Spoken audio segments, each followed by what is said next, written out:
Podobno nie ma głupich pytań, są tylko głupie odpowiedzi. A moim dzisiejszym pytaniem jest, co różni te dwie gry?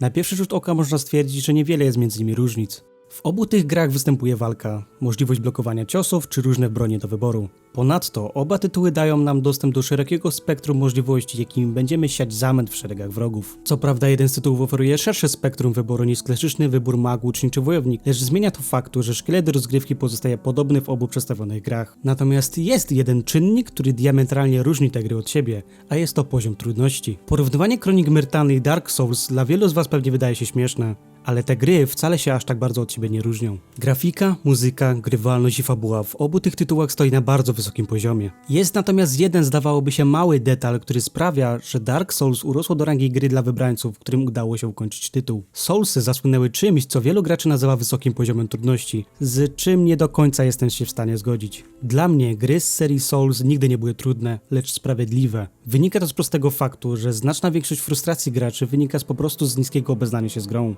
a nie z, jakby się mogło wydawać, niesprawiedliwej rozgrywki. Dark Souls to piękny przykład gry, w której możesz stać się Bogiem. Wystarczy mieć cierpliwość i dobrze poznać mechanikę gry. To nie jest gra dla fanów bezmózgiej nawalanki bez celu, a tytuł, przy którym musisz zaplanować swoje ruchy, bo w większości przypadków twoje obrażenia zadawane przeciwnikowi są tak samo śmiercionośne jak jego wymierzone w ciebie. Ale o samym poziomie trudności pogadamy sobie na łamach innego materiału. Tymczasem wróćmy do Gotika. Dla wielu graczy saga Gotika kojarzona jest z topornością, która z czasem ogrywania tytułu staje się coraz to mniej zauważalna. Wszyscy dobrze wiemy, że wystarczy poświęcić systemowi walki chwilę uwagi i już jesteśmy w stanie wygrać większość pojedynków w grze. O walce na dystans nawet nie wspominam, bo ten aimbot nie potrzebuje komentarza. A absurdalnie wysokie obrażenia ze strzał już od pierwszych minut gry sprawiają, iż walka na dystans to istny easy mode. Co więc zatem zrobić, gdy przechodzisz Kroniki Myrtany po raz 9 i znasz już na pamięć całą mapę i położenie potężnych przedmiotów? Jak sobie grę utrudnić, by w ogóle czuć jakieś wyzwanie? Ano to proste, wystarczy w ustawieniach włączyć sobie wyższy poziom trudności. A nie, czekaj, nie ma takiej funkcji w ustawieniach. Jeszcze. Twórcy w swoim rocznicowym poście ogłosili, iż pracują nad wersją hardcore do Kronik Myrtany. W zamyśle ma być to po prostu specjalny tryb dla tych, którzy Gotika uważają za grę zbyt łatwą lub po prostu poznali mechanikę i świat aż tak dobrze, że nie jest on im w stanie zapewnić żadnego wyzwania. Tym prawdopodobnie będzie ten tryb. Sztucznym utrudnieniem naszej przygody, który narzuci na świat nowe zasady, z którymi będziemy musieli się zmierzyć. Sposobów na utrudnienie gry jest wiele, a w dzisiejszym materiale porozmawiamy sobie o prawdopodobnych funkcjach hardcore do Kronik Myrtany.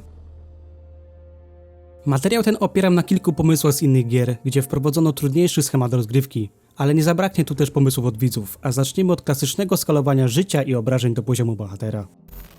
Klasyczne poziomy trudności w niemalże wszystkich grach bazują w dużej mierze na zwykłym zwiększeniu życia i obrażeń przeciwników. Prosty przykład. Na Easy szkielet ma 200 punktów życia i zadaje 50 punktów obrażeń, zaś na Hard ma 600 punktów życia i zadaje 150 punktów obrażeń. Ja poszedłbym krok dalej i zamiast zwykłego zboostowania przeciwników zdecydowałbym się na skalowanie poziomu przeciwników do poziomu naszego bohatera. Zamysł byłby prosty. Podczas zabawy zdobywając poziomy, nasi przeciwnicy też za każdym naszym poziomem stawaliby się wytrzymalsi i silniejsi. Ten pomysł jest jednak dosyć niebezpieczny i wymagałby porządnego przemyślenia przed wprowadzeniem, by nie doprowadzić do takiej sytuacji, jaka miała miejsce w Oblivionie. Tam to dopiero skalowanie poziomu było tragiczne. Na hardkorze przeciwnicy zyskiwaliby nieco statystyk za każdy nasz poziom. Nie doprowadziłoby to do sytuacji, w której mając 15 poziom mogliśmy orać miejscówki z początku gry jak zboże w dożynki. Tylko każda miejscówka, niezależnie od naszego poziomu, miałaby dla nas jakieś wyzwanie. No ale tak jak mówię, jest to kwestia mocno dyskusyjna, bo samo skalowanie jest przez bardzo wielu graczy znienawidzone. Nie bez powodu, bo samo skalowanie można odebrać jako utrudnienie wymuszone i robione na siłę. Na myśl wielu od razu przychodzi retarding, który pod względem właśnie utrudnień na siłę zajmuje haniebne pierwsze miejsce. Znacznie lepszym pomysłem na ulepszenie przeciwników byłaby rozbudowa ich sztucznej inteligencji. No bo pomyślmy, Gothic 1 i 2 są na tym tle stracone, ale Kroniki bronią się jednym aspektem, a mianowicie walkami z bossami. Walka z Benem, Cortezem czy finałowa walka z Volkerem były ciekawe, bo były inne, wymagające czegokolwiek od gracza. Nie mówię tu od razu, że teraz każdy bandyta ma pić przed walką mikstury regeneracji z życia, czy sprintować do nas podkładając nogę, ale jest to jakiś pomysł na urozmaicenie tych walk. Jakby dodać do tego losowo generowane grupy bandytów, piratów czy innych pomiotów Beliara, to już sprawiłoby to, że wycieczka z wioski do miasta już nie byłaby taka prosta i bezpieczna, bo nigdy nie wiadomo, czy na trakcie nie pojawi się jakiś ukryty w krzakach skrytobójca, który na nasz widok zaczyna sprintować, by pozbawić nas życia.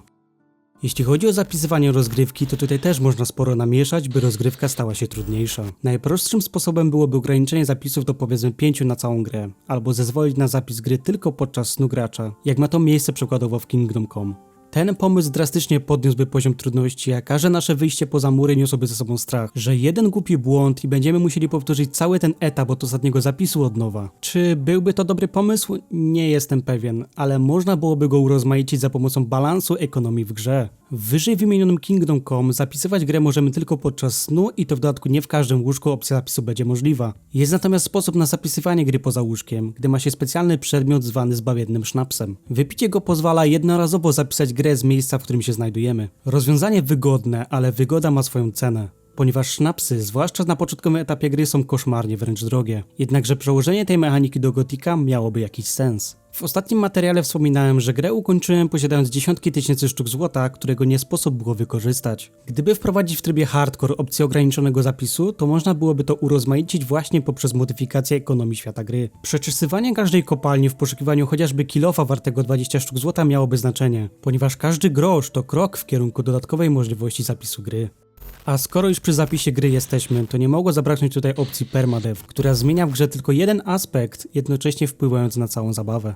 Permadeath to ostateczny sposób rozgrywki dla prawdziwych weteranów tytułu, którzy opanowali grę od deski do deski. Cała zabawa opiera się na tym, że w momencie śmierci naszej postaci tracimy także zapisany stan gry, przez co musimy zacząć całą przygodę od początku. Tryb Permadeath jest mocno kontrowersyjny i ma bardzo dużo przeciwników nierozumiejących w ogóle istnienia tej formy zabawy. Wiele dużych tytułów natomiast korzysta z tego trybu jako swego rodzaju wydłużenia czasu zabawy i dania graczom nowego wyzwania, którym mogą się sprawdzić. Czy pasowałoby to do Kronik? Myślę, że tak. Tryb ten bardzo pasowałby do fabuły zaprezentowanej nam przez Kroniki, ale z drugiej strony odrzuciłby znaczną liczbę zainteresowanych graczy, by w ogóle spróbować sił z trybem, który wymaga od nich skupienia przez cały czas obecności w tytule, bo jedna pomyłka może ich kosztować utratę zapisu i całego poświęconego czasu. Choć tak między Bogiem a prawdą, tryb ten tylko w teorii byłby ciężki. No bo zastanów się, ile razy umarłeś podczas swojego ostatniego podejścia? Mnie podczas ostatniego podejścia zdarzyło się umrzeć dosłownie 2 razy. I to w dodatku z własnej głupoty, gdy chciałem ryzykownym skokiem sobie skrócić drogę. Dla prawdziwych weteranów sam ten tryb bez dodatkowych utrudnień byłby jak zwyczajne podejście, bo mając opanowane zasady świata i posiadając wiedzę na temat wszystkich pułapek, które na nas czekają, niełatwo byłoby umrzeć.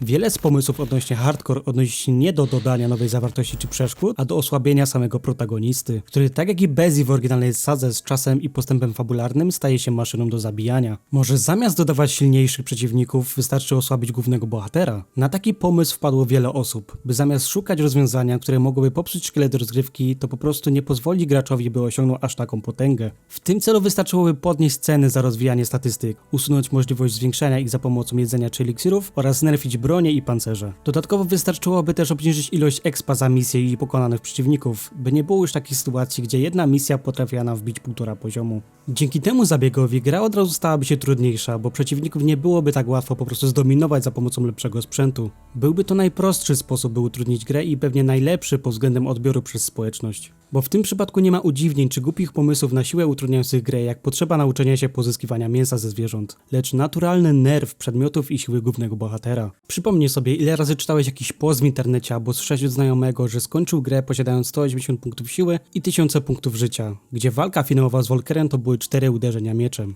To właśnie jest ten teoretyczny problem, który twórcy mogliby naprawić zwykłym znerfieniem statystyk i bonusów, jakie możemy narzucić na głównego bohatera. Proste i jakże skuteczne utrudnienie gry. Spośród wszystkich pomysłów, jakie przeczytałem w internecie, najgorszym był chyba limit czasowy. To też teoretycznie pasowałoby do szkieletu rozgrywki, bo przecież porwano naszego brata i liczy się każda sekunda. A w tak zwanym dobrym zakończeniu udaje nam się go uratować. Także możliwym jest dodanie limitu czasowego jako swego rodzaju bodźca, by gracz nie tracił czasu na nic nieznaczące misje poboczne, tylko pchał główny wątek fabularny, by znaleźć brata najszybciej jak to możliwe. I tak jak wspomniałem wcześniej, pomysł teoretycznie pasowałby, ale uważam go za najgorsze, co twórcy mogliby dodać do trybu hardcore. Limit czasowy fakt utrudniłby rozgrywkę, ale też spłyciłby ją do miana zwykłego speedruna, co całkowicie pozbawiłoby grę jakiejkolwiek przyjemności z eksploracji czy ulepszania statystyk i sprzętu. Jeśli hardcore mode miałby polegać na chamskim liczniku u góry ekranu, to myślę, że znaczna większość graczy przyszłaby obojętnie obok tego trybu. Dobrze jednak wiemy, jacy są twórcy Kronik i byle krapu nie pokażą światu. Dlatego też uważam, że nie bez powodu nie ma żadnej informacji o tym trybie, ponieważ twórcy mają już jakieś wyobrażenie, jak powinien on wyglądać, a ich doświadczenie, wiedza i świadomość oczekiwań zainteresowań społeczności na pewno pozwolą mi stworzyć coś interesującego. Z drugiej strony nie oczekiwałbym czegoś wielce niesamowitego jak nowe trudniejsze miejsca do odwiedzenia czy nowe trudniejsze misje. Twórcy zamknęli projekt, a to co aktualnie mają w planach to zwykłe dłubanie, a nie praca. Robią to zapewne po godzinach w ramach czystego hobby i wsparcia swojego dzieła. Dlatego raczej kierowałbym się na którąś z wymienionych przeze mnie zmian, niżeli sporej przebudowy schematu zabawy czy innej dodatkowej zawartości. Osobiście mam tylko nadzieję, że cały ten hardcore nie jest robiony pod krzykaczy z YouTube'a, a dla zwykłych graczy chętnych nowych wyzwań. Sam tryb, gdyby był ciekawie zaprojektowany, to byłby genialną motywacją dla tych graczy, którzy porzucili grę po którymś już przejściu, bo za dobrze już ją poznali i nie dawała ona im żadnego wyzwania. W tym przypadku nowy, trudniejszy tryb byłby dobrą motywacją dla tych wszystkich osób, by kolejny raz odwiedzić Archolos i wypróbować inny build w oparciu o trudniejsze mechaniki zaserwowane nam przez twórców. Finalnie pozostaje nam odpowiedzieć na pytanie, która z wymienionych opcji byłaby najlepsza. To całkowicie indywidualna kwestia. Dla jednego najlepszą opcją byłby limit czasowy, dla drugiego zaś trudniejsi przeciwnicy, natomiast trzeci wolałby ograniczone zapisy. Moim zdaniem najlepszą opcją byłby zwyczajny wybór utrudnienia, na który się decydujemy podczas rozpoczynania nowej gry. A jak jest ktoś kozakiem, który ma w kronikach przegrane 700 godzin, to niech włączy sobie wszystkie utrudnienia i pokaże, kto tu rządzi. Dzięki temu zabiegowi każdy dopasowałby rozgrywkę pod siebie, ale czy nie kłóciłoby się to z ideą hardcore, w której faktycznie mamy jakieś wyzwanie? Jak widzicie, nie jest to takie proste, jakby się wydawało. Przed twórcami ciężkie wyzwanie, któremu z pewnością podołają. Ja wymieniłem tylko kilka pomysłów na hardcore, ale tobie zapewne też wpadło kilka do głowy. Nie zapomnij się nimi podzielić w komentarzach, ponieważ twórcy kronik zerkają na moje materiały z ich produkcji, dlatego być może twój komentarz nakieruje ich na pewne pomysły, co dodać do nowego trybu. Ode mnie na dziś to tyle. Jak zawsze przypominam o łapce i obserwowaniu kanału. Za jakiś czas też poruszymy sobie dwie teorie odnośnie kronik Myrtany, także jeśli jesteś fanem moich teorii, to koniecznie bądź na bieżąco. Tymczasem ja się żegnam i do usłyszenia niebawem.